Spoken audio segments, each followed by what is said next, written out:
Hello everyone, welcome back to our channel. ఈరోజు నేను ములక్కాడ పులుసుని ఎలా రెడీ చేసుకోవాలో చూపిస్తాను. Let's get in to the video. ముందుగా స్టవ్ ఆన్ చేసుకొని ప్యాన్ పెట్టుకోవాలి. అందులోనే 1 నుంచి 3 టేబుల్ స్పూన్ల ఆయిల్ని యాడ్ చేసుకోవాలి. అందులోనే 1 టేబుల్ స్పూన్ ఆవాలు, 1 టేబుల్ స్పూన్ మెంతుల్ని యాడ్ చేసుకోవాలి. అలాగే 1 టీ స్పూన్ జీలకర్రని కూడా యాడ్ చేసుకోవాలి. ఇలా ఆయిల్ బాగా హీట్ అయిన తర్వాత కట్ చేసుకున్న ఒక పెద్ద ఉల్లిపాయ ముక్కల్ని ఇక్కడ మనం యాడ్ చేసుకోవాలి. ఇలా యాడ్ చేసుకున్న తర్వాత ఉల్లిపాయలు అనేవి గోల్డెన్ బ్రౌన్ కలర్ వచ్చేదాకా ఫ్లేమ్ అనేది సిమ్లో పెట్టుకొని మనం ఫ్రై చేసుకోవాలి. ఇలా నీట్గా మొత్తం ఫ్రై చేసుకోవాలి. ఒక 5 మినిట్స్ పాటు ఇక్కడ మనం ఫ్రై చేసుకోవాల్సి ఉంటుంది. ఇలా ఫ్రై చేసుకున్న తర్వాత కట్ చేసిన ఒక పెద్ద టమాటా ముక్కల్ని యాడ్ చేసుకోవాలి. చిన్నవైతే 2 యాడ్ చేసుకోవాలన్నమాట. ఇప్పుడు నేను టమాటా ముక్కల్ని యాడ్ చేస్తున్నాను. ఇలా యాడ్ చేసుకొని ఇది కూడా టమాటా అనేది మెత్తపడేంత వరకు మనం ఒక 2 మినిట్స్ అనేది ఫ్రై చేసుకోవాలి. టమాటా మెత్తపడడానికి మీరు ఇక్కడ సాల్ట్ కూడా యూస్ చేయొచ్చు. అంటే సాల్ట్ వేయడం వల్ల టమాటా అనేది తొందరగా మగ్గుతుందన్నమాట. ఇప్పుడు మనం ఒక 2 నిమిషాలు మూత పెట్టుకుందాం. టమాటా అనేది మగ్గడానికి ఒక 2 మినిట్స్ అంటే మనం మూత పెట్టుకోవాలి. ఇలా మూత పెట్టుకొని ఒకసారి తీసేసి ఇలా నీట్గా కలిపేసుకోవాలన్నమాట. ఇలా మధ్య మధ్యలో మనం తీసి కలుపుతూ ఉండడం వల్ల కింద బాండిల్కి అంటుకోకుండా ఉంటుంది. మనం కట్ చేసుకున్న మునక్కాడ ముక్కల్ని ఇక్కడ మనం యాడ్ చేసుకోవాల్సి ఉంటుంది. మునక్కాడ ముక్కల్ని ఒకసారి నీట్గా వాష్ చేసేసుకొని ఇక్కడైతే యాడ్ చేసుకోవాలి.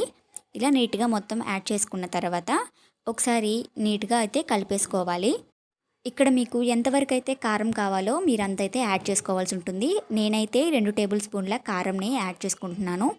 అలాగే 1 టేబుల్ స్పూన్ పసుపుని యాడ్ చేసుకుంటున్నాను. అండ్ అలాగే 1 టేబుల్ స్పూన్ ధనియాల పొడిని కూడా యాడ్ చేసుకోవాలి ఫ్లేవర్ కోసం. ఇలా మొత్తం అన్నీ యాడ్ చేసేసాక ఒకసారి నీట్గా అయితే మిక్స్ చేసేసుకుందాము.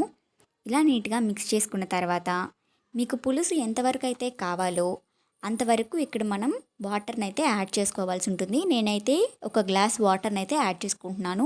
మీకు ఎంతవరకు కావాలో మీరు దాన్ని బట్టి వాటర్ని యాడ్ చేసుకోవాలి. ఇలా వాటర్ని యాడ్ చేసుకొని ఒకసారి నీట్గా మిక్స్ చేసేసుకోవాలన్నమాట. ఫ్లేమ్ అనేది సిమ్లోనే ఉండాలి. ఇలా నీట్గా మిక్స్ చేసేసుకున్న తర్వాత ఇక్కడే మనం ఉప్పుని యాడ్ చేసుకోవాలి. ఉప్పుని యాడ్ చేసుకోవడం వల్ల మనకి మునక్కాయ అనేది తొందరగా మెత్తబడుతుందన్నమాట. ఇలా ఒక 10 to 20 మినిట్స్ మూత పెట్టేసేయాలి. ఇలా మూత పెట్టేసిన తర్వాత చూస్తే మనకి ఇలా ఉంటుందన్నమాట. ఇప్పుడు మనం ఏం చేయాలంటే ఇందులోనే చింతపండు రసాన్ని అయితే మనం యాడ్ చేయాల్సి ఉంటుంది. నేనైతే ఇక్కడ చిన్న నిమ్మకాయ సైజ్ అంతా చింతపండుని తీసుకొని ఒక 10 మినిట్స్ నానబెట్టాను. అందులో నుంచి రసాన్ని సపరేట్ చేసి ఇక్కడ నేను యాడ్ చేస్తున్నాను. ఇలా యాడ్ చేసి ఒకసారి నీట్గా కలిపేసుకోవాలి. కలిపేసుకుని ఒక 10 మినిట్స్ మూత పెట్టుకుందాము. దాని తర్వాత ఇలా తీసేసి నీట్గా ఒకసారి మిక్స్ చేసుకొని ఆవాలు మెంతులు దోరగా వేయించి పొడి చేసుకోవాలి. ఆ పొడిని ఇలా యాడ్ చేసుకోవాలన్నమాట. ఇలా యాడ్ చేసుకొని ఒకసారి నీట్గా మిక్స్ చేసేసుకోవాలి. మనకి ఫ్లేవర్ అనేది మోస్ట్గా ఈ పొడిలోనే మనకి దొరుకుతుంది. ఇది కంపల్సరీ యాడ్ చేయాలి. యాడ్ చేస్తేనే మనకి టేస్ట్ అనేది తెలుస్తుంది. అండ్ అలాగే కొత్తిమీరని కూడా యాడ్ చేసుకొని మిక్స్ చేసేసుకోవాలి. మీకు గనక ఈ వీడియో నచ్చినట్లయితే లైక్ చేయండి, షేర్ చేయండి, మన ఛానల్ని సబ్స్క్రైబ్ చేసుకోండి. Thanks for watching.